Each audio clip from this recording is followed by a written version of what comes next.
वज़ीर आला खैबर पख्तूनख्वा अली अमीन को हिरासत में लिए जाने की मुतज़ाद इत्तलाआत। पुलिस और रेंजर्स की भारी नफरी खैबर पख्तूनख्वा हाउस इस्लामाबाद पहुंची। वजारत दाखिला के ज़राए ने अली अमीन गंडापुर की गिरफ्तारी और हिरासत की इत्तलाआत की तरदीद कर दी। कहा, अली अमीन गंडापुर को ना गिरफ्तार किया गया ना ही हिरासत में लिया गया। ऑपोजिशन लीडर उमर अयूब ने अली अमीन गंडापुर की गिरफ्तारी का दावा कर दिया। कहा, रेंजर्स और पुलिस ने खैबर पख्तूनख्वा हाउस की हुदूद की खिलाफवर्जी की। वज़ीर आला खैबर पख्तूनख्वा के तर्जुमान बैरिस्टर सैफ ने कहा कि अली अमीन गंडापुर से राबता नहीं हो पा रहा। इससे पहले अली अमीन गंडापुर का काफिला बुरहान इंटरचेंज के करीब रात गुजारकर सुबह रुकावटें हटाकर डी चौक पहुंचा था। अली अमीन गंडापुर का कहना था कि हम यहां पहुंच गए हैं, अपना एहतजाज रिकॉर्ड करा लिया है, हम पुरअमन जमात हैं। अब बानी पीटीआई से बात करेंगे कि अगला लाएअमल क्या। वज़ीर आला खैबर पख्तूनख्वा को हर तरह से समझाने की कोशिश कर ली मगर वो समझने को तैयार नहीं है। उनका मकसद शंघाई ताउन तंजीम के इजलास को सबोटाज करना है। वफाकी वज़ीर दाखिला मोहसिन नकवी कहते हैं कि अली अमीन गंडापुर ने हर रेड लाइन क्रॉस कर ली है मगर उन्हें किसी सूरत शंघाई ताउन तंजीम का इजलास सबोटाज करने की इजाज़त नहीं देंगे। मुज़ाकरात के सवाल पर मोहसिन नकवी ने कहा कि अली अमीन वज़ीर आला हैं, सरकारी हुकाम उनके साथ राब्ते में रहते हैं मगर धावा और मुज़ाकरात एक साथ नहीं हो सकते।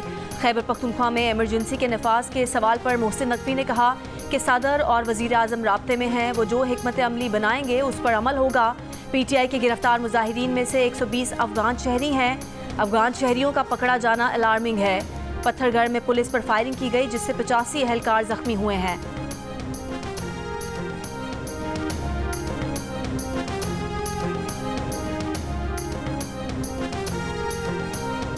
डी चौक पहुंचने और रोकने की कोशिश में आज भी इस्लामाबाद पुलिस और तहरीक इंसाफ के कारकुनों में मुख्तलिफ मकामात पर झड़पें हुई।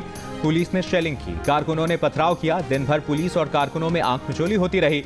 बुरहान टोल प्लाजा पर अली अमीन के काफिले में शामिल कारकुनों और पुलिस के दरमियान झड़पें हुई। कारकुनों ने पुलिस पर पथराव किया। जिना एवेन्यू पर भी कारकुन जमा रहे। 26 नंबर चुंगी पर भी पुलिस ने पकड़ धकड़ की और आंसू गैस की शेलिंग की। ब्लू एरिया में जमा हुए कारकुनों पर भी शेलिंग की गई। डी चौक पर पुलिस की शेलिंग के जवाब में पीटीआई कारकुनों ने पथराव किया। चाइना चौक पर जमा हुए कारकुनों पर भी शेलिंग की गई। कारकुनान ने आंसू गैस का असर जायल करने के लिए अतराफ के दरख्त जला दिए। वफाकी दारुल हुकूमत में आज भी दिन भर मामूलात ज़िंदगी मुतासर रहे। जुड़वा शहरों को मिलाने वाले तमाम रास्ते बंद रहे। रावलपिंडी से मरी जाने वाले रास्ते भी बंद थे। मोबाइल फ़ोन और मेट्रो बस सर्विस मुअत्तल रही। कारोबारी मराकज़ भी मुतासर रहे। सरकारी और निजी तालीमी इदारे बंद रहे।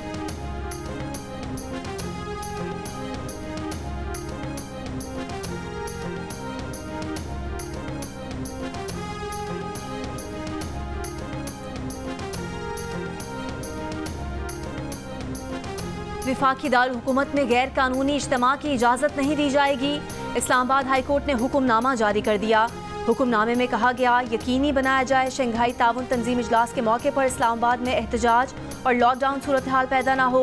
इस्लामाबाद इंतज़ामिया और हुकूमत तहरीक इंसाफ को एहतजाज के लिए मुनासिब जगह और सहूलत फराहम करे। मुजाहिरीन इंतज़ामिया की मुख्तस करदा जगह पर अपना एहतजाज रिकॉर्ड कराएँ। अदालत को बताया गया कि एक सियासी जमात के कारकुन रेड जोन की जानिब मार्च कर रहे हैं। हुक्म दिया जाता है इस्लामाबाद में अमन व अमान सूरत हाल को बरकरार रखने के लिए मुनासिब इक़दाम किए जाएँ। मज़ीद समात 17 अक्टूबर तक मुलतवी। इस्लामाबाद में शंघाई ताउन तंजीम के इजलास के लिए आर्टिकल 245 के तहत फौज तैनात। इस्लामाबाद की ज़िला इंतजामिया ने मुरासला जारी करके फौज को शरपसंद अनासर के खिलाफ कार्रवाई और गिरफ्तारी के इख्तियारात दे दिए। सूरत हाल कशीदा होने पर फौज को कार्रवाई के इख्तियारात हासिल होंगे मगर ताकत का इस्तेमाल कम से कम किया जाएगा। मकामी कमांडर वफाकी पुलिस के साथ मिलकर कार्रवाई करेगा। मुजाहिरीन के खिलाफ लाठीचार्ज और आंसू गैस के इस्तेमाल की भी इजाजत होगी। शरपसंदों की मौजूदगी या खतरात की इतला पर फौज कार्रवाई करेगी। पंजाब हुकूमत ने भी आर्टिकल 245 के तहत SCO इजलास के पेश नज़र फौज को तलब कर लिया। फौज की खिदमात से मुतालिक कवायद के नोटिफिकेशन के मुताबिक फौज सिविल आर्म्ड फोर्सेज और पुलिस के साथ मिलकर SCO कॉन्फ्रेंस के दौरान अमन व अमान बरकरार रखेगी। एयरपोर्ट्स, रास्तों, मकामात और इर्द गिर्द के इलाकों में अमन व अमान बरकरार रखा जाएगा।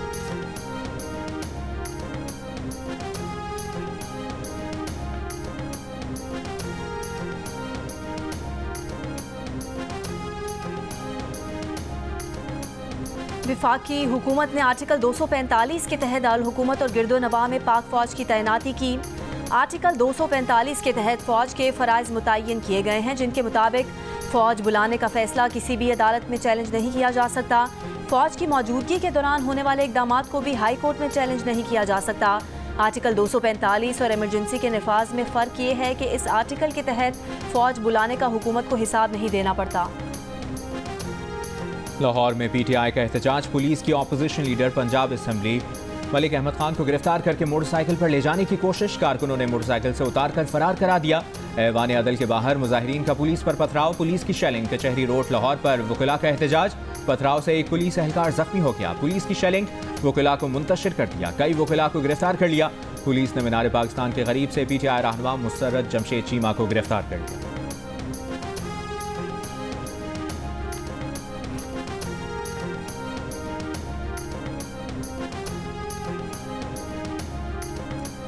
वज़ीर आला पंजाब मरियम नवाज का कहना है कि पीटीआई ना सियासी जमात है, ना थी और ना हो सकती है।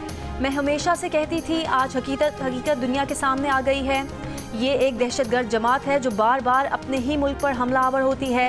रियासत इनके साथ वही सलूक करे जो दहशतगर्दों के साथ किया जाता है।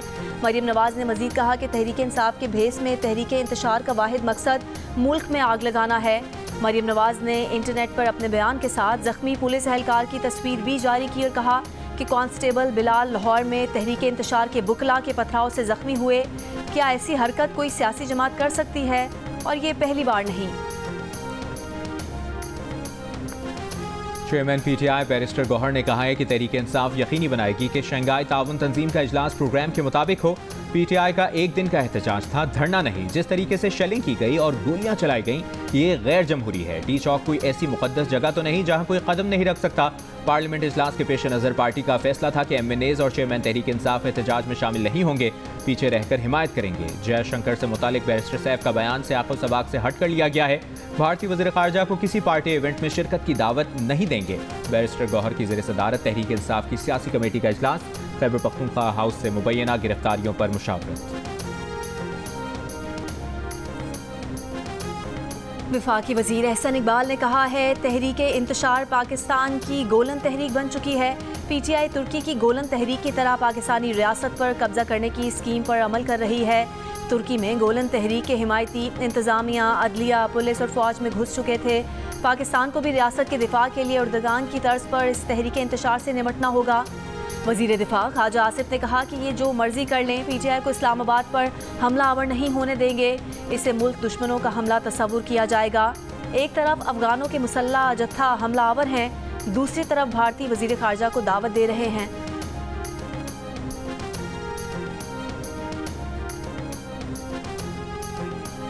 आईनी तरमीम के लिए हुकूमत के पास 5 सेनेटर और 7 अरकान असेंबली कम हैं। हुकूमत दोनों ऐवानों में 2/3 अक्सरियत के हुसूल के लिए कोशा है। एडिटर इन्वेस्टिगेशन जंग और द न्यूज़ अंसार अब्बासी की रिपोर्ट के मुताबिक आइंदा हफ्ता बहुत अहम है। द न्यूज़ ने पार्लियामेंट के 3 बासर सरकारी अरकान से बात की, लेकिन इनमें से एक भी आईनी तरामीम का हदफ हासिल करने के मामले में पुरएतमाद नजर नहीं आया। वो अपनी ताकत पर इन्हिसार के बजाय कुछ दूसरी कुव्वतों पर मुनहसर दिखाई दिए। मोहसिन नकवी, पीपल्स पार्टी और नून लीग अब तक मौलाना फजल रहमान को मनाने में नाकाम हैं। एक ज़राए का कहना है कि अगर रियासत फैसला कर ले तो काम हो जाता है।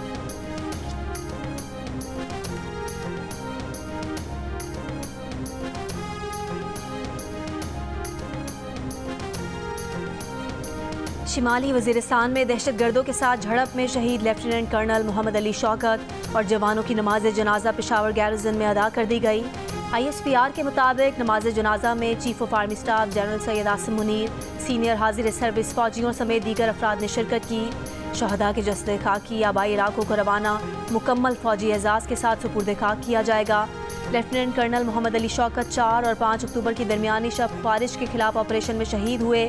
कार्रवाई में लांस नायक मोहम्मदुल्लाह, लांस नायक अख्तर जमान, लांस नायक शाहिदुल्लाह, लांस नायक यूसुफ अली और सिपाही जमील अहमद ने भी जाम शहादत नोश किया।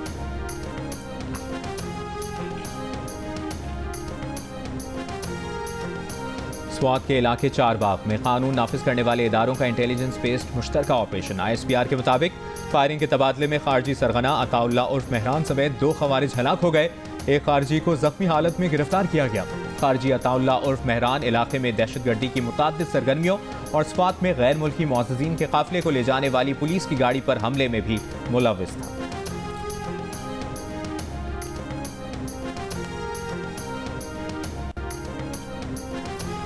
बानी पीटीआई को समझ आ गया है कि वो फंस गए हैं और बाहर नहीं निकल सकते। उनको लाशें चाहिए, वो फ्रस्ट्रेटेड हैं।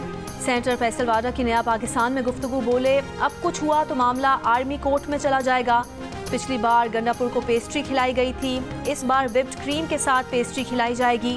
खैबर पख्तूनख्वा के मुशीर इत्तलात बैरिस्टर सैफ ने कहा कि किसी का भी वज़ीर आला से राब्ता नहीं हो पा रहा, उन्हें गिरफ्तार करना तौहीन अदालत होगा।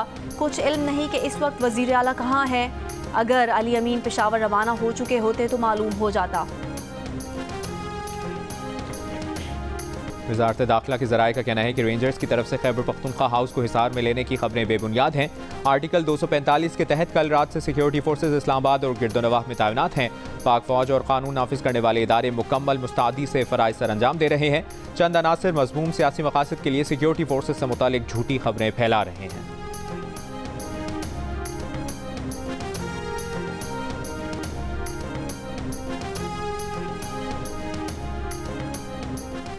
सुप्रीम कोर्ट ने पीटीआई के इंतखाबी निशान से मुतालिक 13 जनवरी के फैसले पर पीटीआई की नजरसानी दरखास्त समाअत के लिए मुकर्रर कर दी। समाअत 11 अक्टूबर को दिन 11:30 बजे होगी। चीफ जस्टिस काजी फाइजा ईसा की सरबराही में 13 जनवरी का फैसला देने वाला 3 रुकनी बेंच ही नजरसानी दरखास्त की समाअत करेगा।